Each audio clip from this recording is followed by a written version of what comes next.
வணக்கம் மேடம் நேயர்களே. பொதுவா வந்து ஒரு விஷயத்த எடுத்து விவாதிப்போம். ஆனா, இன்னைக்கு ஊரே வந்து பார்த்தீங்கன்னா, பத்தி எரிஞ்சிட்டு இருக்கு அப்படின்னு வந்து சொல்லலாம். ஏன்னா, ஒரு துன்பியல் நிகழ்வு வந்து நடந்திருக்கு. தமிழ்நாட்ல இது ஒண்ணும் புதுசு இல்ல. போன வருஷமும் இந்த மாரி நடந்திருக்கு. ஆனா, இந்த வருஷமும் திருப்பியும் ரிப்பீட் ஆகும். திருப்பியும் இது நடக்கும் அப்படின்னு யாரும் எதிர்பார்க்கவே இல்ல. கள்ளக்குறிச்சியில தொடர்ந்து கள்ளச்சாராயத்த குடிச்சு மரணிக்கிறவர்கள் பார்த்தீங்கன்னா, அதிகரிச்சுட்டே இருக்காங்க நம்ம பேசுறப்போ. பேசுறதுக்கு கொஞ்சம் முன்னாடி நேரம் வரைக்கும் பார்த்தீங்கன்னா, ஒரு 30க்கும் மேற்பட்டோர் வந்து இறக்கறதா வந்து நம்மளுக்கு செய்தி கிடைச்சிட்டே இருக்கு. எல்லா ஊடகமும் இத பத்தி தான் பேசிட்டு இருக்கு. எல்லா அரசியல் தலைவர்களும் இத பத்தி பேசியாச்சு. ஆனா உண்மை நிகழ்வு என்ன? ஊடகங்கள்லாம் எந்த அளவுக்கு உண்மைய வந்து காண்பிக்குது? எது மறைக்கப்படுது? அப்படின்னு கிஷோர் கே. சாமுவேல் கிட்ட வந்து கேட்கலாம். வணக்கம். ஸோ நீங்க என்னதான் அத அப்டேட் பண்ணி சொல்லிட்டே இருந்தாலும், நம்ம இப்ப பேசி முடியறதுக்குள்ள வந்து இன்னும் நெறைய உயிர்கள் போயிரும் போல இருக்கு. அப்படிதான் வந்து நிலைமை இருக்கு இல்லையா இப்போ? இல்ல. அதாவது இந்த சம்பவத்தை இதுக்கு முன்னாடியே வந்து இத பத்தி நெறைய பேசியிருக்கோம். எதிர்க்கட்சித் தலைவர் வந்துட்டு இது குறித்து கவன ஈர்ப்பு தீர்மானம் கொண்டு வந்து சட்டமன்றத்தில் எச்சரிக்கையே கொடுத்தார் இந்த அரசாங்கத்திற்கு. இந்த அரசாங்கத்திற்கு அவர்கள் திருத்திக் கொள்ளுங்கள். இந்த இறப்புகள் கள்ளச்சாராய மரணங்கள் நடப்பதற்கு முன்னரே கள்ளச்சாராயம் இங்கே ஆறாக ஓடிக்கொண்டிருக்கிறது. அதனால் நீங்கள் தயவுசெய்து அரசாங்கம் இதை கவனத்தில் கொண்டு உரிய நடவடிக்கைகள் மேற்கொள்ள வேண்டும் அப்படின்னு சொல்லிட்டு தொடர்ந்து வந்து அவர் வலியுறுத்தி கொண்டே வந்தார். அது அட்லீஸ்ட் குறைந்தபட்சம், அதாவது நீங்கள் அரசியலெல்லாம் விட்டுருங்க. இன்றைக்கு வந்து இத்தனை பேர் மரணித்திருக்கிறார்கள், இதை வைத்து நாம் அரசியல் செய்ய போவதில்லை, அதை கடந்து நாம் சிந்திக்க வேண்டும்னு பார்த்தாலும் கூட ஒரு பொறுப்புள்ள எதிர்க்கட்சி தலைவராக அவர் வந்து உரிய எச்சரிக்கையை இந்த அரசாங்கத்திற்கு விடுத்தார். இல்லை, நான் இறப்பு நடக்கட்டும், அதுக்கப்புறம் அதை வைத்து அரசியல் செய்யணும் அப்படின்னு அவர் நினைக்கல. அப்போது நீங்கள் 2022ஆம் ஆண்டு மார்ச் மாதமே வந்து பிப்ரவரி அந்த சமயத்தில் நடந்த சட்டமன்ற கூட்டத்தொடரை எடுத்து பார்த்தீங்கன்னா உங்களுக்கு தெரியும், கள்ளச்சாராயம் பெருக்கெடுத்து ஓடிக்கொண்டிருக்கிறது அப்படின்றத சுட்டி காண்பிக்கிறார். அப்போது வந்து அவருடைய குரல் ஒளிபரப்பப்படுவதை, நேரலையை கட் பண்ணுறதில் காண்பித்த கவனத்தை அல்லது அக்கறையை இந்த அரசாங்கம் இந்த விஷயத்தில் உண்மைத்தன்மை எவ்வளவு இருக்கிறது என்று தெரிந்து ஒரு விசாரணையை நடத்தி அதிகாரிகள் மட்டத்தில் முடுக்கிவிட்டு செய்திருந்தால் பல இறப்புகளை தவிர்த்திருக்கலாம். இது ஒரு பக்கம். ரெண்டாவது, இந்த சாராயம் விற்பனை அப்படின்றது தமிழகம் முழுவதும் நடந்து கொண்டிருக்கிறது. அதில் இந்த கள்ளச்சாராயம்னு எடுத்துக்கிட்டிங்கனாக்க இதில் வந்து வட மாவட்டங்களில் இது எந்த அளவிற்கு போயிருக்கு அப்படின்னு பார்த்தீங்கன்னா, வாட்ஸ்அப்பில் ஆர்டர் கொடுத்து டோர் டெலிவரி பாக்கெட்டில் பால் பாக்கெட்டை போடுற மாதிரி வீட்டில் வந்து டோர் டெலிவரி பண்ணிட்டு போகிற அளவுக்கு இது வந்து வளர்ந்து நிற்கிறது. ஆர்கனைஸ்டாக பண்ணிட்டு இருக்காங்களா? ஆமாம், அந்த அளவுக்கு இது வந்து வளர்ந்து நிற்கிறது. பேரலாக இது நடக்குது. இது வந்து அரசு அதிகாரிகளுடைய துணை இல்லாமல் அல்லது இவர்கள் பாராமுகமாக இருக்காமல் இது நடக்க வாய்ப்பே கிடையாது. நீங்கள் வந்து அரசாங்கத்துடைய பங்கு அப்படின்றதுல நம்ம விடுபட்டு போக முடியாது. இந்த கல்வராயன் மலை பகுதியில் தான் இது காய்ச்சப்படுகிறது.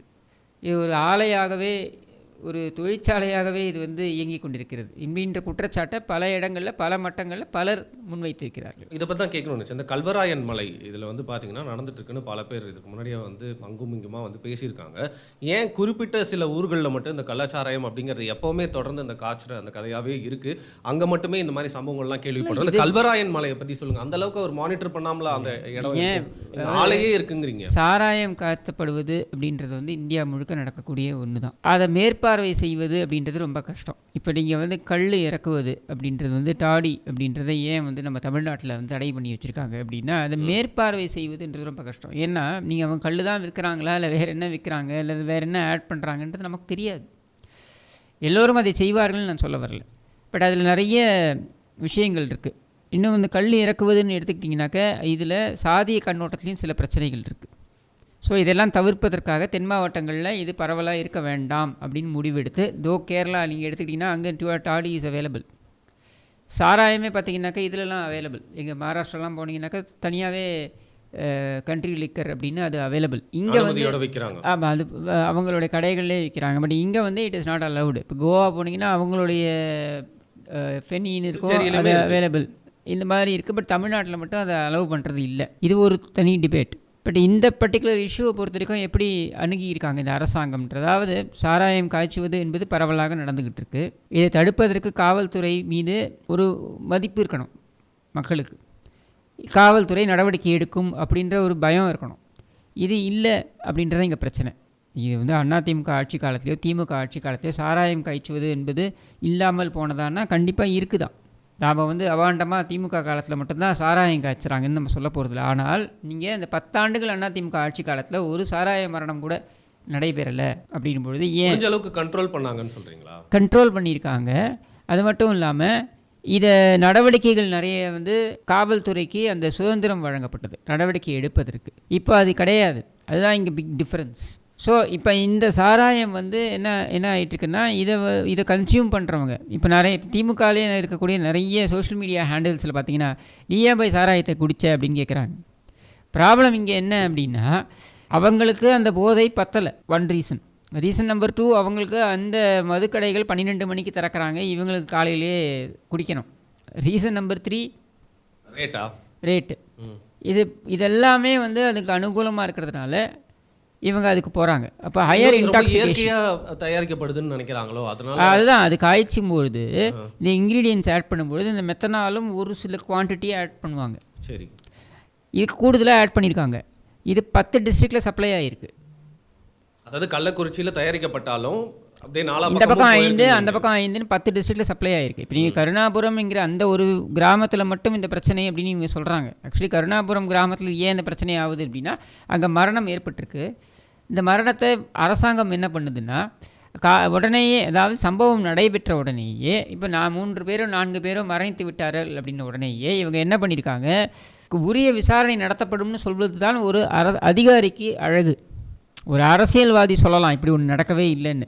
பட் பூர்வாங்க விசாரணைகள் நடப்பதற்கு முன்னரே, ஆரம்பிப்பதற்கு முன்னரே கூட எப்படி எதுவுமே கிடையாதுன்னு முதல்ல மறுப்பு தெரிவித்தது தான் இங்கே பிரச்சனையை கூட்டியிருக்கு. ஏன் அப்படின்னா இந்த 3 பேருடைய மரணத்திற்கு சென்றவர்கள் அங்கேயும் கள்ளச்சாராயம் வாங்கி குடிச்சிருக்காங்க. அங்கே சப்ளை ஆகிருக்கு கள்ளச்சாராயம், தொடர்ந்து நடந்திருக்கு. ஆமாம், இவங்கெல்லாம் வந்து அதில் இறக்கலை அப்படின்னு கலெக்டரே சொன்னதுக்கப்புறம் அதையும் வாங்கி குடிச்சிருக்காங்க.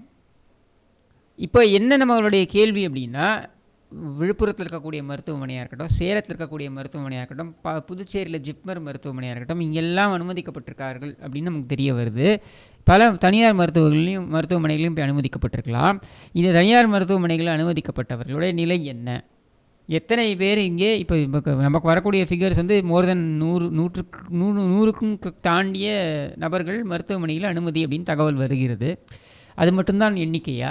ஏன்னா இந்த மெத்தனால் கூடுதலாக ஆட் பண்ணியிருக்கிறாங்க இல்லையா, இது வந்து பாக்கெட்டாக விற்பனை செய்யப்பட்டிருக்கு. அந்த ஒரு இடத்துல மட்டும் இல்லை, 10 மாவட்டங்களில் விற்பனை செய்யப்பட்டதாக சொல்லப்படுகிறது. ஸோ அது கண்ட்ரோல்டு டிஸ்ட்ரிபியூஷன் இல்லை, நிறைய பக்கம் போயிருக்கு. அப்போ யார் யாருக்கெல்லாம் என்னென்ன ஆயிருக்குன்னு நமக்கு தெரியாது.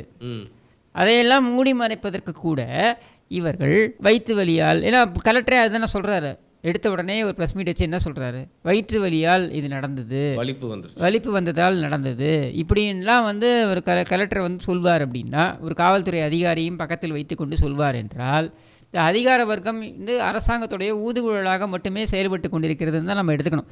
அந்த ஏரியா எம்எல்ஏ பேச வேண்டியது தானே, அதை அந்த டிஸ்ட்ரிக்ட் அமைச்சர் பேச வேண்டியது தானே, அதை விடுத்து இவங்க ஏன் பேசுகிறாங்க?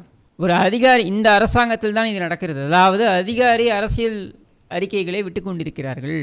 ஸ்டார்டிங் ஃப்ரம் முன்னாள் டிஜிபி சைலேந்திரபாபு இருந்தார் இல்லையா, அவர்லேருந்து ஆரம்பித்து அதிகாரிகள் அரசியல் அறிக்கைகளை விட்டு கொண்டிருப்பது தான் இங்கே பெரிய பிரச்சனையே. அப்போ அவர்கள் ஒரு முடிவை எடுத்து தான் நடவடிக்கையில் இறங்குகிறார்கள். அப்போ அந்த நடவடிக்கையை எப்படி ஒருதலை பட்சமாகத்தானே இருக்கும், அது எப்படி நியாயமாக இருக்கும், அது எப்படி ஒரு சார்பு இல்லாமல் இருக்கும், அதுதான் இங்கே பிரச்சனை. அதனால தான் நம்ம திரும்பியும் அந்த இதை வந்து நம்ம குற்றம் யாரை சாட்டுகிறோம் என்றால் முதலமைச்சர் அவர்களை பார்த்து நாம் கேட்கிறோம். ஏனென்றால் ஒரு முதலமைச்சர் இயங்க வேண்டும் என்றால் உண்மை பிரச்சனையை அவரை சென்று அடைய வேண்டும். அந்த அடைவதற்கான சாத்தியக்கூறுகளே இங்கே இல்லை இந்த ஆட்சியில் அப்படின்றத நம்மளால் பார்க்க முடிகிறது. ஏன்னா இது போன்ற சம்பவங்கள் நடைபெறும் பொழுது முதல் ரெஸ்பான்ஸ் மெக்கானிசமே என்னவாக இருக்கிறதுன்னு பார்த்தீங்கன்னா, இதிலிருந்து கவனத்தை எப்படி திருப்புவது, இதுதான் இந்த அரசாங்கத்தில் இருக்கக்கூடிய முதலமைச்சரை சுற்றி இருக்கக்கூடிய நபர்களுடைய வேலையாக இருக்கிறது. அதாவது முதலமைச்சருக்கு இது போன்ற எந்த விஷயமும் போய் அவர் காதுக்கு எட்டி விடக்கூடாது அப்படின்றத ரொம்ப குறியாக இருக்காங்க இந்த அதிகாரிகள். அது ரொம்ப தவறுன்ற நான். ஒரு முதலமைச்சர் எப்படி இயங்குவார்? ஒரு முதலமைச்சர் ப்ரெஷர் இருந்தால் தானேங்க இயங்குவார். இது மனித இயல்பு தானே. பிரஷரே கொண்டு போகலை, அவருக்கு எந்த விஷயமும் போய் சேரலை அப்படின்னா அவர் எப்படி இயங்க முடியும்? அது பிரச்சனை இல்லாத தமிழகம் அப்படிதான் ஆட்சி அப்படின்னு அவர் நினச்சி நடந்து அவர் அந்த மாதிரியான ஒரு ஒரு ஒரு சிந்தனையில் அவர் வச்சுருக்காங்க. அதனால தான் இவரை பொம்மை முதலமைச்சர்னு நம்ம சொல்கிறோம். இப்போது இதற்கு முன்னர் 4.5 ஆண்டுகள் எடப்பாடி பழனிசாமி அவர்கள் ஆட்சியில் இருந்தார் என்றால் ஒவ்வொரு நிமிடமும் கண்கொட்டி பாம்பு போல உட்கார்ந்து ஊடகங்கள் குறைகளை சொல்லிக்கொண்டே இருந்தார்கள், விமர்சனத்தை வைத்து கொண்டே இருந்தார்கள். அது மிகைப்படுத்தப்பட்ட விமர்சனமாக இருந்தாலும் கூட அவர்கள் செய்தார்கள். உதாரணத்திற்கு ஒரு போர்வெல்ல ஒரு குழந்தை போய் சிக்கிச்சுன்னா அந்த பெற்றோருடைய தனியார் போர்வெல்ல அவங்களுடைய கவனக்குறைவின் காரணமாக இந்த குழந்தை போய் சிக்கி கொண்டதற்கு மொத்த அட்மினிஸ்ட்ரேஷனும் அங்கே வந்து உட்காரணும் அப்படின்ற அளவிற்கு மீடியாக்கள் பரபரப்பாக செயல்பட்டதா இல்லையா? இன்றைக்கு அதே பரபரப்புடன் இந்த மீடியா செயல்படுதா? இல்லை, எல்லா பக்கமும் நியூஸஸ் போட்டுட்டு இருக்காங்க, நியூஸ் போடுறாங்க, அவ்வளவுதான். யாராவது விவாத பொருளாக்கினாங்களே? அன்றைக்கு 4 நாட்கள் இதையே வைத்து ஓட்டினார்கள், நம்ம எல்லாரும் பார்த்தோம் அதை. அப்போது நம்முடைய கேள்வி இங்கே என்னென்னா, ஊடகங்களும் இந்த இறப்பில் பங்கு வகிக்கின்றனன்னு தான் நான் சொல்வேன். ஏன்னா இது போன்ற விஷயங்களை எடுத்து சொல்ல வேண்டிய கடமை ஊடகங்களுக்கு இருக்குது. இதை அங்கொன்று இங்கொன்றாக ஒரு செய்தி போட்டு கடந்து செல்வது கிடையாது ஊடகங்களுடைய வேலை. நீங்கள் நியாயமாக இதை விவாத பொருளாக்கி இருக்க வேண்டும். இல்லை, கண்டிப்பாக பேசாமல் இருக்க முடியாது. இந்த வாட்டி பேசலையே, பேச மாட்டாங்க. நான் சொல்கிறேன் உங்களுக்கு, பேச மாட்டாங்க, அவாய்ட் பண்ண முடியாது. பண்ணுறாங்களே. அவன் இது வரைக்கும் இன்னைக்கு நீங்கள் என்னென்ன விவாதங்கள் எடுக்கப்பட போகிறதுன்றதை எடுத்து பாருங்கள். இன்னைக்கு நாளைக்கு வேணால் நம்ம 2 பேரும் உட்காந்து திருப்பி விவாதிப்போம். சரி, நான் சொல்கிறேன் உங்களுக்கு யார் யார் என்னென்ன எடுக்கிறாங்கன்னு. இந்த வீடியோ ரிலீஸ் ஆகிறப்போ பேரலி விவாதங்கள்லாம் போயிட்டு இருக்கும். விவாதங்கள் வந்து இன்னைக்கு ஈவினிங் தானே நடக்கும். இந்த விவாதங்களை எத்தனை சேனல் எடுத்து நடத்த போகிறாங்கன்றதை மட்டும் நீங்கள் பாருங்கள். அப்போ இங்கே ப்ராப்ளமே முதலமைச்சர் இந்த நிதர்சனத்திற்கு அருகிலேயே வர மறுக்கிறார்.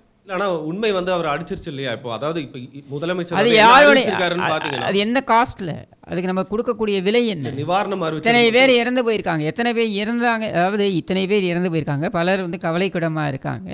இது வந்து நிமிடத்திற்கு நிமிடம் வந்து அதிகரித்து கொண்டே போகிறது. காலையில் வந்து சொல்லப்பட்டது வந்து 20 பேர் என்று, இப்போ இது பார்த்தா 38 பேர் வந்து என்று வந்து நிற்கிறது. As per hours are going by அது அதிகரித்து கொண்டே போகிறது. பலர் கவலைக்கிடமாக இருக்கிறார்கள் என்று தகவல்கள் வருகின்றன.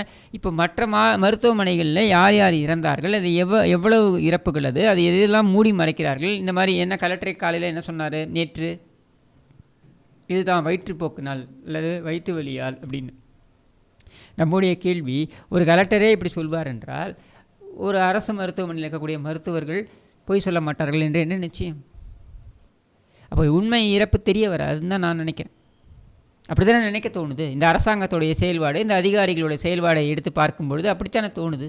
அப்போது இதற்கு கடுமையான நடவடிக்கை அப்படின்னு வாய் வார்த்தையில் பேசினால் போதாது. எல்லாரையும் பணி நீக்கம், அதுதான் பணியிடை நீக்கம் நீங்கள் செய்கிறீங்க. ஒரு ஐபிஎஸ் அதிகாரியை எனக்கு தெரிந்து ப்ரெஸ் நோட்டில் இதுவரையில் அந்த மாதிரி செஞ்சது கிடையாது. இதான் முதல் முறை ப்ரெஸ் நோட்லேயே வந்து அவங்க வந்து பணியிடை நீக்கம் செஞ்சுருக்காங்க. இது நல்ல விஷயம் கிடையாது. எப்பொழுது அதிகாரிகளை முடுக்கிவிட வேண்டுமோ அப்பொழுது முடுக்கிவிட வேண்டும். இந்த ஆட்சியை பொறுத்த வரைக்கும் பெரிய பிரச்சனை என்னென்னா, எப்பொழுதெல்லாம் திமுக ஆட்சியில் இருக்கோ இந்த பிரச்சனை இருக்கும். அதாவது அதிகாரிகளுக்கு மரியாதையை கொடுக்க மாட்டார்கள்.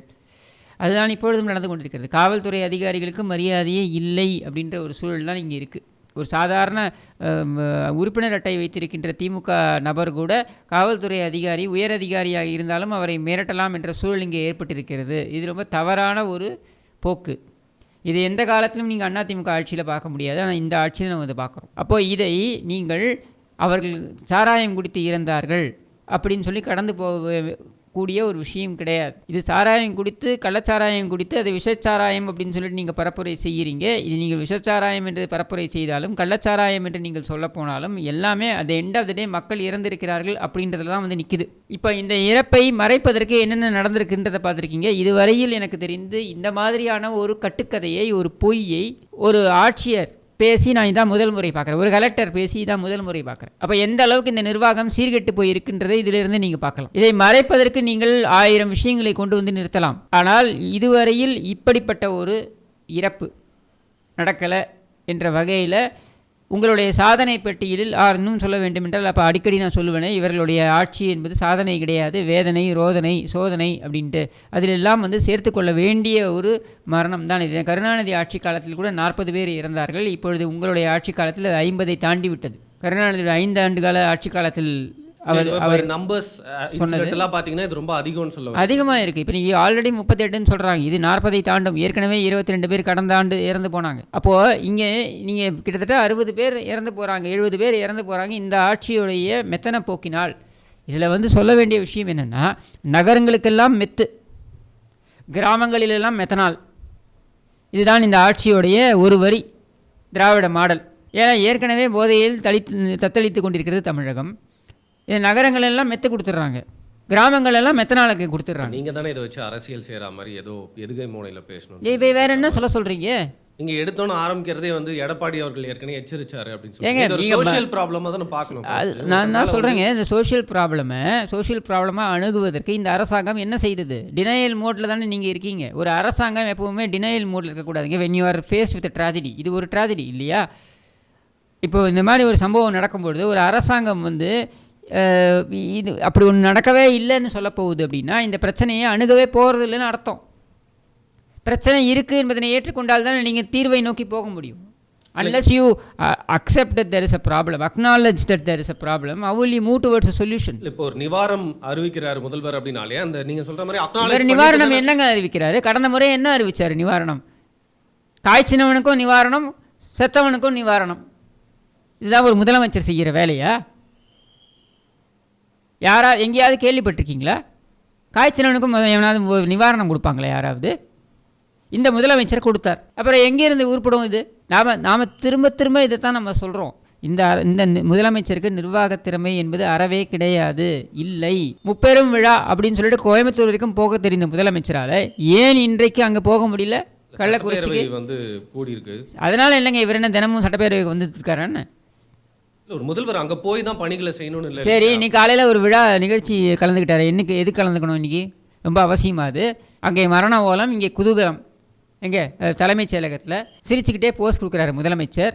அந்த இது பேர் என்ன, ஏதோ வாகனங்கள் கொடுக்குறாரு அப்படின்ட்டு அது ஒரு நிகழ்ச்சி. ஏன் அந்த நிகழ்ச்சியை ரத்து பண்ணியிருக்கலாமே? உங்களுக்கே தெரியும் நீங்கள் எப்படி சொல்கிறீங்கன்னு தெரியல. ஏன்னா ரயில் விபத்து நடந்துச்சு, ஆனால் பிரதமர் தன்னோட நிகழ்ச்சிகள்லாம் கேன்சல் பண்ணிட்டாரு. அவரோட டியூட்டிஸை அவர் பாட்டு செஞ்சுட்டே இருப்பார் இல்லையா? ஆமாங்க, இது ஒரு நாட்டில் 4 விஷயம் நடக்க தான் செய்யும். இது 4 விஷயம் கிடையாது. இது அரசாங்கத்துடைய தவறுனால நடந்தது. இது விபத்து கிடையாது. ரயில் விபத்து என்பது வேற. இது விபத்தா? அது கொண்டு செய்து இது ஒரு விபத்தா? இது ஒரு கிரிமினல் ஆக்டிவிட்டி நடந்திருக்கு. சரி, இப்போ அந்த கிரிமினல் ஆக்டிவிட்டி பற்றி பேசுவோம். இப்போ வந்து காடு பகுதிகளெல்லாம் வந்து பார்த்தீங்கன்னா யாராவது போய் ஊடுருவிட்டாங்க அப்படின்னா போச்சர்ஸாக இருக்கட்டும், இல்லை நக்சலைட்ஸாக இருக்கட்டும், எல்லாருமே இன்றைக்கி ட்ரோன்ஸ் வச்சு ஈஸியாக வந்து கண்டுபிடிச்சிடுறாங்க. நீங்கள் சொல்கிற அந்த கள்ளச்சாராயம், அந்த எம்ஜிஆர் காலகட்டத்தில் இருக்க 80களோ 90களோ இல்லை, எல்லாத்தையும் ஈஸியாக மானிட்டர் பண்ண முடியும். ஸோ கல்வராயன் மலை அப்படிங்கிறது பல பேர் போயிட்டு வர ஒரு மலை தான். என்னதான் ரிசர்வ்டு ஃபாரஸ்ட் பகுதி கொஞ்சம் இருந்தாலும் இதை எப்படி இவ்வளோ பெரிய நெட்வொர்க் அங்கே நடக்க விட்டுருக்காங்க? அதைத்தாங்க சொல்கிறேன். நீங்கள் அரசாங்கம் இப்போ வந்து கோகுல்தாஸ்ன்ற நீதியரசர், ஓய்வு பெற்ற நீதியரசர் தலைமையில் ஒரு விசாரணை கமிஷனை அறிவிச்சிருக்காங்க.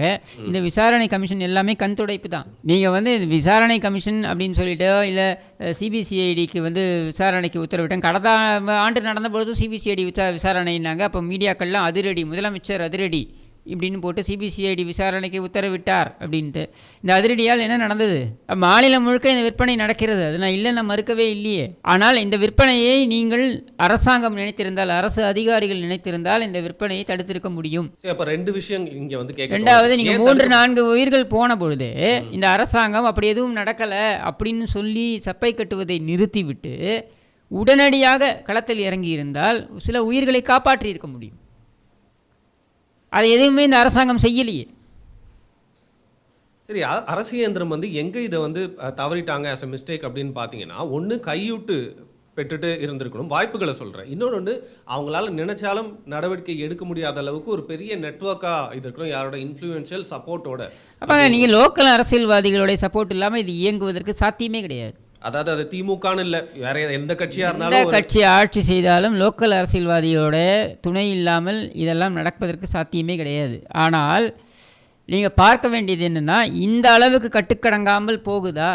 இப்போ இன்றைக்கி காலையில் விநியோகம் நடந்துக்கிட்டு இருக்கு, திருப்பி வீடியோ வருதுங்க. இன்றைக்கி காலையில் இதெல்லாம் நடந்து, நேற்று இது நடந்து, இன்றைக்கி இந்த மரண செய்திகள் வந்து மீடியா முழுக்க டிவி முழுக்க வந்து ஒளிபரப்பி கொண்டிருக்கின்ற அதே சமயத்தில் சேலத்தில் பாக்கெட்டாக வீடு வீடாக விநியோகம் பண்ணிக்கிட்டு இருக்காங்கன்ற அந்த வீடியோ வெளியாகிறது. இது உண்மை செய்தியாக வருது. நான் மீடியாவில் போட்ட செய்தியை தான் நான் சொல்கிறேன். அப்போது இதை நீங்கள் உடனடியாக இறங்கி களத்தில் இறங்கி அதிரடியாக ஒரு சில நடவடிக்கைகள் மேற்கொள்ள வேண்டும்.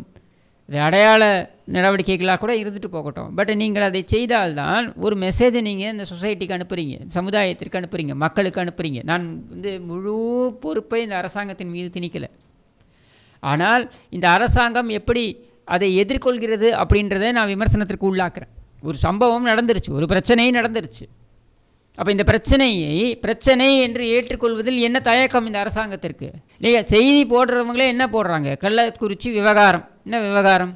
ஃபாலோ அப் நியூஸ்ல எப்பவுமே அப்படி போடுவாங்க. ஃபர்ஸ்ட் டைம் வந்து கள்ளக்குறிச்சி விவகாரம் கிடையாது. நீ கள்ளக்குறிச்சி கள்ளச்சாராய கோரம், இதுதான் செய்தியாக இருக்கணும். எப்படி நீங்கள் கள்ளக்குறிச்சி விவகாரம்னு இது என்ன விவகாரம்? கையை பிடிச்சி விடுத்த விவகாரமா? இது வந்து ஒரு கோர சம்பவம். அப்போ அதை சொல்வதற்கே இங்கே மீடியா தயங்குது.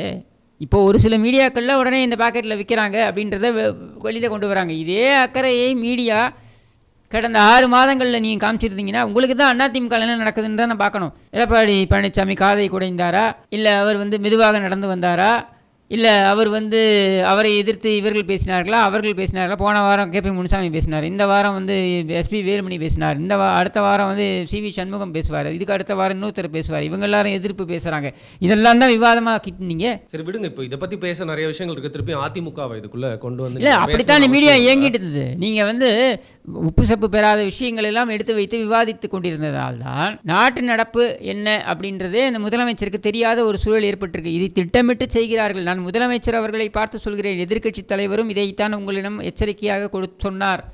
அவர் அரசியல் செய்யவில்லை. அரசியல் செய்ய வேண்டும் என்று நினைத்திருந்தால் அவர் அதை வாய் மூடி இருந்திருக்கலாம். சரி நடக்கட்டும், ஒரு சம்பவம் நடந்ததுக்கப்புறம் நம்ம வந்து இதை வைத்து அரசியல் செய்யலாம் என்று அவர் இல்லை. அவர் இதற்கு முன்னரே எச்சரித்தார்.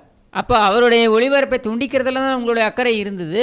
அதே மாதிரி நான் இப்போவும் திரும்பி சொல்கிறேன், 2 விஷயங்களில் இந்த முதலமைச்சர் அக்கறை எடுத்துக்கொள்ள வேண்டும். ஒன்று என்னென்னா, இங்கே தென் மாவட்டங்களில் இயங்கக்கூடிய சாதி பிரச்சனைகள் இது பூதாகாரமாக வெடிக்கக்கூடிய நிலைக்கு செல்லும். அடுத்து வட மாவட்டங்களில் இந்த கள்ளச்சாராய பிரச்சனை, சாதி பிரச்சனைக்கு தான் பார்த்தீங்கன்னா ஒவ்வொரு நடவடிக்கையாக எடுத்துட்டு இருக்காரு. பள்ளிகளில் கூட போயிட்டு என்னங்க ஓய்வு பெற்ற நீதியரசர் சந்துரு அவர்கள் கொடுத்துருக்க ரிப்போர்ட்டு, அந்த ரிப்போர்ட்டை நான் டவுன்லோட் பண்ணிவிட்டு நான் உங்களுக்கு அதில் என்னென்ன பிரச்சனைகள் இருக்குன்றதை நான் தனியாக பேசுவோம். ஆனால் நான் கேட்குறது இங்கே என்ன அப்படின்னா, இதையெல்லாம் விவாத பொருளாக அட்லீஸ்ட் குறைந்தபட்சம் முதலமைச்சர் செவிக்கு செல்கின்ற வகையில் விவாதங்கள் நடத்தப்பட்டு அந்த விவாதங்கள் அவருக்கு செல்ல வேண்டும், அவர் புரிந்து கொள்ள வேண்டும். இதில் இருக்கக்கூடிய அந்த சீரியஸ்னஸை அவர் புரிந்து கொள்ள வேண்டும் என்றால், இவரை சுற்றி இருக்கின்ற இந்த கும்பல், முக்கியமாக இந்த டிஐபிஆரில் இருக்க கும்பல் இருக்குது பாருங்கள், இதை தூக்கி வெளியில் போட்டாலே இந்த முதலமைச்சருக்கு நன்மை. திமுகவுக்கு நன்மை வருது எனக்கு பிடிக்காது, அது வேறு விஷயம். ஆனால் இன்றைக்கு அவர்கள் தான் ஆட்சியில் இருக்கிறார்கள். அதனால் அது மக்களுக்கு நன்மை பயக்குன்றதுனால சொல்கிறேன். மாண்புமிகு முதலமைச்சர் அவர்களே, தயவு கூர்ந்து நீங்கள் இந்த விஷயங்களை எல்லாம் உள்வாங்கிக் கொள்ளுங்கள். உங்கள் அதிகாரிகள் உங்களை இருட்டிலேயே வைத்திருக்கிறார்கள். உங்களுக்கு எந்த விஷயமும் சென்று சேராதபடி பார்த்து கொள்கிறார்கள். ஒவ்வொரு மீடியா ப்ரெஸ் மீட்டுக்கு முன்னாடி, சீஃப் மினிஸ்டரோட ப்ரெஸ் மீட்டுக்கு முன்னாடி இவங்க போய் என்ன சொல்கிறாங்கன்னு நினைக்கிறீங்க? மீடியா ஆளுங்கள்ட்ட என்ன சொல்கிறாங்க? பெரியவர் வந்து டென்ஷன் ஆகும் பார்த்துக்கோங்க, அவருக்கு எதுவும் டென்ஷனாக கேள்வி எதுவும் கேட்டுறாதீங்க, உடம்பு முடியல, இப்படி தான் பேசுகிறார்கள். இப்படி சொல்கிறாங்களா? ஆமாம். அதை கேட்டுட்டு மீடியாவும் கேள்வி கேட்காம கேட்கறது கிடையாது. நீங்க பாருங்க, பிரஸ் மீட்ல என்ன பெரிய கேள்வி கேட்டிருக்காங்க. நான் இதை முதலேன்னு சொல்லிட்டு இருக்கேன். எடப்பாடி பழனிசாமி அவர்கள் முதலமைச்சராக இருந்தபொழுது அவரிடம் கேட்கப்பட்ட கேள்விகள் பிரஸ் மீட்ல வைத்து கோவையிலும் சென்னையிலும் மற்ற மாவட்டங்களுக்கு அவர் செல்லும் பொழுதெல்லாம் அவரிடம் வைக்கப்பட்ட கேள்விகளை எடுத்து பாருங்கள். இன்றைக்கு இருக்கக்கூடிய முதலமைச்சரிடம் வைக்கப்படுகின்ற கேள்விகளை எடுத்து பாருங்கள். நான் சொல்வது உண்மையா இல்லையான்றது நீங்கள் அப்பவே புரிஞ்சுக்கலாம். இல்லை, இன்னொரு கம்ப்ளைண்ட்டும் இருக்குது. நிறைய பேர் என்ன எழுதுறாங்க அப்படின்னு பார்த்தீங்கன்னா, இந்த சம்பவத்தை பற்றி அதிமுக ஆட்சியில் வந்து சில பிரபலங்கள்லாம் எப்போவுமே தங்களுடைய கருத்துக்களை வந்து சொல்லிகிட்டே இருந்தாங்க. இன்றைக்கி அவங்களாம் காணாமல் போயிட்டாங்க. பாட்டு மூலியமாக கருத்துக்கள் சொல்லுவாங்க. சினிமா பிரபலங்கள் வந்து நிறைய விஷயங்கள் அவங்களுடைய அக்கறையான அரசுக்கு வந்து பார்த்தீங்கன்னா எடுத்து வந்து உரைப்பாங்க. இப்போ அவங்களாம் காணாமல் போயிட்டாங்க அப்படிங்கிறதும் அது நான் மக்களை தான் குறை சொல்வேன். மக்கள் வந்து இந்த பிரபலங்களுக்கெல்லாம் எல்லா விஷயமும் தெரியும், சமூகத்தின் மீது இவர்களுக்கு உண்மையான அக்கறை என்று நீங்களாக நினைத்து கொண்டிருப்பதால் வந்த வினை தான் அது. இவன் கருத்து தெரிவிக்கல, அவையன் கருத்து தெரிவிக்கல. படத்தில் நடிச்சுட்டு போகிற நாய்க்கு என்ன கருத்து தெரிந்தால் என்ன, கருத்து இல்லைன்னா என்ன? டைரக்டர் ஸ்கிரிப்டை கொடுத்தா அவன் நடிச்சுட்டு போகுது. இவன் கருத்து சொல்லி தான் நம்ம இந்த சமுதாயம் வாழணுமா? நீங்கள் ஏன் எதிர்பார்க்குறீங்க இதை? அவங்களாம் இன்ஃப்ளூயன்சர்ஸ். அதான் நான் கேட்குறேன். சொல்றது ஒன்றும் தவறு இல்லை, பட் இப்போ சொல்ல மாட்டாங்க. இவங்களுடைய கருத்து உண்மையிலேயே ஆழ் மனதில் மக்கள் மீது அக்கறை கொண்டு வந்ததா? வந்தது என்றால் இன்றைக்கு ஏன் வரல? வராது. நான் என்ன சொல்கிறேன்னா, இதையே ஒரு ஆரம்பமாக எடுத்துக்கொள்வோம். இவர்களிடம் ஏன் அந்த எதிர்பார்ப்புகளை வைக்கிறீர்கள்? அல்லது அவர்கள் பேசுவதையெல்லாம் ஏன் ஒரு பொருட்டாக எடுத்துக்கொள்கிறீர்கள்? இவர்களுக்கு எதுவும் தெரியாது, இவர்களுக்கு உலகமே தெரியாது. இவங்க கேரவான்குள்ளே இருந்து வாழ்பவர்கள். இவர்களுக்கு மக்கள், சராசரி மக்களுடைய பிரச்சனை என்ன என்று புரிவதற்கு வாய்ப்பே கிடையாது. விஜய் வந்து தன்னோட எதிர்ப்பையும் கண்டனத்தையும் வந்து விஜய் வந்து ஒரு அரசியல் கட்சி நடத்துகிறாரு, அது சொல்லி ஆகணும். மற்றவர்களை பற்றி நம்ம பேசுவோம். இவர்களெல்லாம் வாய் மூடித்தான் இருப்பார்கள். ஏனென்றால் அவர்களுக்கு உதயநிதியுடைய தயவு தேவை. அவ்வளவுதான் அவர்களுடைய மக்கள் அக்கறை, சமுதாயத்தின் மீதான அக்கறை. அப்போ இவர்கள் மீது ஏன் அந்த எதிர்பார்ப்புகளை வைக்கிறீர்கள்? அதுதான் நான் கேட்குறேன். சரி, இப்போது நேத்தி தான் நடந்திருக்கு. பொதுவாக ஒரு கிரைம் இன்சிடென்ட் நடக்குது, இந்த மாதிரி ட்ரக் ஆக்டிவிட்டீஸ் ஏதாவது ஒன்று விற்கிறாங்க அப்படின்னா பார்த்தீங்கன்னா, இப்படி ஒரு பிரச்சனை ஆயிடுச்சு அப்படின்னா அந்த பேட்டர்ன் எப்படி இருக்குன்னா, அடுத்த 2-3 நாள் இல்லை கொஞ்சம் அடக்கி வாசிக்கிறதா சொல்லுவாங்க, இல்லை சேஃபாக எல்லாம் பண்ணுவாங்க, இல்லை பண்ணாமல் விட்டுருவாங்க. ஆனால் அடுத்த நாளே இந்த டிஸ்ட்ரிபியூஷன் இருக்குன்னா இந்த சோஷியல் ப்ராப்ளம் எந்த அளவுக்கு கையை மீறி கட்டுக்கடங்காமல் போயிட்டுருக்கு அப்படின்னு தான் வந்து தோணுது. அதை தான் நான் சொல்கிறேன். நீங்கள் சமுதாயத்தில் இது ஒரு ஆக்கப்பூர்வமான கட்சி மாச்சரியங்களை தனியாக வச்சுருங்க. எனக்கு ஒரு கட்சி பிடிப்பு இருக்கும், நீங்கள் ஒரு கட்சி ஆட்சியில் இருக்கலாம், இதெல்லாம் தனியாக வச்சுட்டு சமுதாயத்தின் மீது அக்கறை கொண்டு நீங்கள் ஒரு விவாத பொருளாக்குங்கள் இதை. அது போதை கலாச்சாரமாக இருக்கட்டும் அல்லது இந்த கலாச்சாரமாக இருக்கட்டும், அதாவது இது கலாச்சாரம்னு சொல்ல மாட்டேன், இது வந்து மக்கள் காலங்காலமாக செய்து வருவது தான். இதுவாக இருக்கட்டும், இதில் எப்படி அணுகுவது அப்படின்றதற்கு நீங்கள் இது சார்ந்த ஆராய்ச்சிகளை செய்தவர்கள் இருப்பாங்க, ஆய்வுகளை நடத்தியவர்கள் இருப்பாங்க, இது சார்ந்த இதோடைய துறை அதிகாரிகள் எல்லோரையும் கலந்து பொது விவாதமாக்குங்கள். நீங்கள் பொது விவாதம் ஆக்கினீங்கன்னா இதிலிருந்து நிறைய இன்புட்ஸ் உங்களுக்கு கிடைக்கும். சரி, இப்போது எனக்கு கடைசியாக 2 விஷயம் மட்டும் எனக்கு சொல்லுங்கள். ஃபர்ஸ்ட் என்ன அப்படின்னா, இந்த கலாச்சாரம் அப்படிங்கிறது தொன்று தொட்டு இருக்குது அப்படிங்கிறீங்க. அரசர் காலத்துலேருந்து இருக்கலாம், அதுக்கு ஏன்ஷியன்ட் டைம்ஸ்லேருந்தே இந்த குடி அப்படிங்கிறது ஒவ்வொரு சமூகத்துலையும் வேறு ஒரு வகையில் வந்துட்டே தான் இருக்குது. இப்போ இந்த கள்ளச்சாராயமில் ஏன் என்ன ஆகுது, ஏன் அதனால் வந்து ஒரு பிரச்சனை வருது, இந்த கண்ணு போயிடுது, காது போயிடுது, இந்த மாதிரி உயிரே போகிறதுக்கான காரணம் என்ன அப்படின்னு மட்டும் இல்லை. அதில் கலக்கக்கூடிய ரசாயன பொருட்கள் அந்த போதையை அதிகரிக்க வேண்டும்னு ஒரு காலத்துலலாம் பேட்டரியெல்லாம் போடுவாங்க, கேள்விப்பட்டிருக்கேன், காய்ச்சத்துக்கு. ஸோ அதோடைய போதையை அதை அதிகரிக்கும் அப்படின்றது தான். இப்போ இதில் பார்த்தீங்கன்னா நிறைய வந்து இந்த சுண்ணாம்பு அடிப்பவர்கள், சரி, பெயிண்ட் அடிக்கிறவங்க, இவங்க தான் இதில் நிறைய இதை கன்சியூம் பண்ணியிருக்காங்கன்னு தெரிய வருது. இவங்க வந்து இவங்களுடைய வேலையில் பார்த்தீங்கன்னா அந்த கெமிக்கல் வாடகை வந்து அடிச்சுக்கிட்டே இருக்கும். ஸோ அதிலேருந்து அவங்க வந்து விடுபடணும் அப்படின்றதுக்காக அவங்க வந்து போதையை ஏற்றிக்கிறாங்க. எப்படி சில துப்புரவு தொழிலாளர்கள்லாம் வந்து குடிச்சிட்டு போஸ்ட்மார்ட்டம்லாம் வந்து பண்ணுறாங்க, இந்த மாதிரி தான் பண்ணுறாங்க. அப்போ அதிலேருந்து விடுபடணுன்றதுனால இவங்க ஏற்றிக்கிறாங்க. சரியா? அப்போ அவங்களுக்கு சாதாரண ஒரு கடையில் போய் வாங்கி ஒரு குவார்ட்டர் வாங்கினாலும் அது பற்ற மாட்டேங்குது, அந்த போதை ஏற மாட்டேங்குது, குவான்டிட்டி அதிகமாகுது, போதை ஏற மாட்டேங்குது அப்படின்னு அவங்க நினைக்கிறாங்க. அதனால் அவர்கள் அதை உட்கொள்கிறார்கள். இதில் பார்த்தீங்கன்னா பெண்களும் இல்லை உட்கொண்டிருக்கிறார்கள், கன்சியூம் பண்ணியிருக்காங்க பல. இப்போ இதில் இறந்தவங்க நிறைய பேருடைய குழந்தைகள் பார்த்திங்கன்னா 10 வயதுக்கும் குறைவானது. இப்போ இந்த குழந்தைகள் மேல் இருக்கக்கூடிய உளவியல் ரீதியான பாதிப்பு என்னவாக இருக்கும்ன்றதை பாருங்கள். சில குழந்தைகள் 2 பெற்றோரையும் இழந்திருக்கின்றன.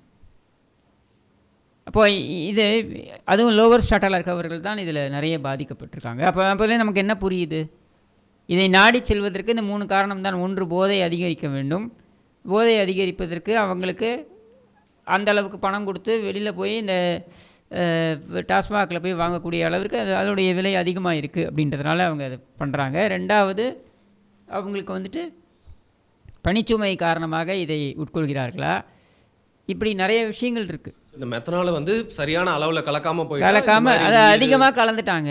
அது அதிகமாக கலந்ததுனால இந்த ரேஷியோ அதிகப்படுத்தியதுனால இது வந்து ஒரு இட் இஸ் அஃபெக்டட் த பாடி. இப்போ இம்மீடியட்டாக இப்போ நீங்கள் 120 பேர் இப்போ அட்மிட் பண்ணப்பட்டிருக்காங்கன்னா இவங்க 160 பேர்லேயும் இந்த 120 பேருக்கும் என்னென்ன பிரச்சனைகள் வரும்னு தெரியாது. சில பேருக்கு கண் பார்வை போயிடலாம், சில பேருக்கு காது கேட்கும் திறன் போயிடலாம், இந்த மாதிரி இல்லை சில பேருக்கு ஆர்கன்ஸ், வயிற்றில் ஆர்கன்ஸ் வந்து பாதிப்பு அடையலாம். என்ன நடக்கும்னு நமக்கு தெரியாது. ஸோ மெத்தனால்ன்ற இன்க்ரீடியண்ட்டும் வந்து பார்த்தீங்கன்னா அது கண்ட்ரோல்டாக வந்து ஒரு சேலுக்குலாம் இல்லையா, யார் வேணாலும் இல்லை. மெத்தனாலுடைய சேலே வந்து கண்ட்ரோல் பண்ணுறாங்க, ரெகுலேட் பண்ணுறாங்க. அப்படின்னும் பொழுது எப்படி இது வெளியே சொல்கிறாங்க, அதுதான் எப்படி அதை எடுத்து வந்தார்கள். அப்போ இதையெல்லாம் பார்க்க வேண்டியது இந்த அரசாங்கம் இம்மீடியட்டாக முடுக்கி விடணும், அவர்களுடைய அதிகாரிகளை முடுக்கி விடணும். முதலமைச்சர் அவர்கள் இந்த சுற்றி இருக்கக்கூடிய அதிகாரிகளை விலக்கி விட்டு உண்மையை அவரிடம் விளக்கக்கூடிய நபர்களை சுற்றி வைத்து கொள்ள வேண்டும். இதுதான் ஆரம்பமே. பிரச்சனை இருக்குது என்பதனை முதலமைச்சரிடம் கொண்டு போனால்தான் அதற்கு தீர்வு என்ன காண முடியும் என்று அவரால் யோசிக்க முடியும். பிரச்சனை இருக்குன்றதே சொல்வதற்கு தயங்கக்கூடிய அல்லது சொல்லாமல் அவரை இருட்டில் வைத்திருப்பவர்களை நீ சுற்றி வைத்திருந்தால் யூ ஆர் லிவிங் இன் அ ஹியூப்ரிஸ். எனக்கு பிடித்திருக்கோ பிடிக்கலையோ இன்னும் 1 ஆண்டு 10 மாதங்களுக்கு நீங்கள் தான் முதலமைச்சர். அப்போது உங்களுடைய நிர்வாக திறமையின்மை என்பது நேரடியாக இந்த மக்களை பாதிக்கும், இப்பொழுது பாதித்திருக்கிறது. அதனால் சொல்கிறோம், திரும்ப சொல்கிறோம், உங்களை நீங்கள் எச்சரிக்கையாக எடுத்துக்கொள்ளுங்கள். இதனால் உங்களுக்குத்தான் நற்பெயர் வரப்போகிறது. சரி, நாங்கள் கொடுக்கின்ற இந்த எச்சரிக்கையை, அன்றைக்கு எதிர்ப்பு கட்சி தலைவர் கொடுத்த எச்சரிக்கையை முதலமைச்சர் கவனத்தில் எடுத்துக்கொண்டிருந்தால் அவருக்குத்தான் இந்த கெட்ட பெயர் வந்திருக்காது. இன்றைக்கும் நாங்கள் திரும்ப அதுதான் சொல்கிறோம்.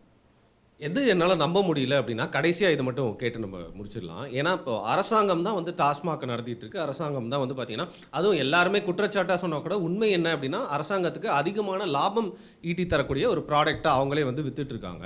ஸோ எல்லா இடங்கள்லையுமே டாஸ்மாக் இருக்குது. அதை யாருமே வாங்கிட்டு போய் தனியாக வச்சு விற்கக்கூடாது, அது இல்லீகல்.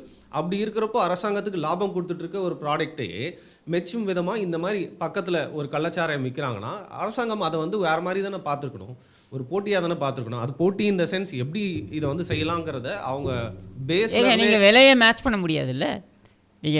இங்கே சாராயத்துடைய விலையை நீங்கள் வந்து இந்த குவார்ட்டர் பாட்டில் இன்றைக்கி என்ன 180 ரூபாயோ 200 ரூபாயோ அது என்ன விலையோ அந்த அளவுக்கு அது போயிடுச்சு இல்லை. அப்போ அந்த அளவுக்கு போனதுக்கப்புறம் இவங்க வந்து விற்கிறது என்ன விலை? ஒரு பாக்கெட் அந்த அளவு அந்த மாதிரியான விலைக்கு தான் விற்பாங்க. அப்படின்னும் பொழுது அதை எப்படி மேட்ச் பண்ண முடியும் இந்த அரசாங்கம்? இல்லை, அவங்க அப்போ அதை அடக்கியிருப்பாங்களே, அதை விட்டுருக்க மாட்டாங்களே, எப்படி தங்களோட அதை விட்டுருக்காங்கன்றதை நம்ம சொல்ல எப்படி லாஸாக விட்டுருப்பாங்க? டாஸ்மாக்ல என்ன லாஸ் ஆகுது? டாஸ்மாக் தான் ப்ராஃபிட்டில் ஓடிட்டு இருக்கு. ஒரு 4-5 மாவட்டங்கள் இது நடக்குது அப்படின்னா அதாங்க, அந்த 4-5 மாவட்டங்களையும் ப்ராஃபிட்டில் தானே இப்போ டாஸ்மாக் ஓடிட்டு இருக்கு. டாஸ்மாக்கையும் கடந்து மக்கள் இதை நோக்கி போகிறார்கள் அப்படின்னா இதை கண்ட்ரோல் பண்ணோம் இல்லை ரெகுலேட் பண்ணுறதுக்கு ஏதாவது ஒரு மெக்கானிசமை டிவைஸ் பண்ணணும். எப்படி நீங்கள் டிவைஸ் பண்ணுவீங்க? பிரச்சனை இருக்குன்றதை முதலில் நீங்கள் உணர வேண்டும். 2வது, பொது பார்வையில் இது சம்பந்தப்பட்ட எக்ஸ்பர்ட்ஸ் அமர்ந்து இது சம்பந்தமான விவாதங்களை கொண்டு வர வேண்டும். அப்போ சமூகத்தில் ஒரு விழிப்புணர்வும் ஏற்படும். அதே சமயத்தில் புதிய யோசனைகளும் இதிலேருந்து பிறக்கும். இதை எதையுமே செய்யலைன்னா இந்த அரசாங்கத்தை என்னென்னு எடுத்துப்பீங்க? ஓகே, இப்போ நம்ம பேசிகிட்டு இருக்கும்போது வந்து பார்த்தீங்கன்னா, உயிர் மரணங்கள் வந்து அதிகரிச்சிடக்கூடாது அப்படிங்கிறது தான் நம்மளோட விருப்பமாக இங்கே இருக்குது.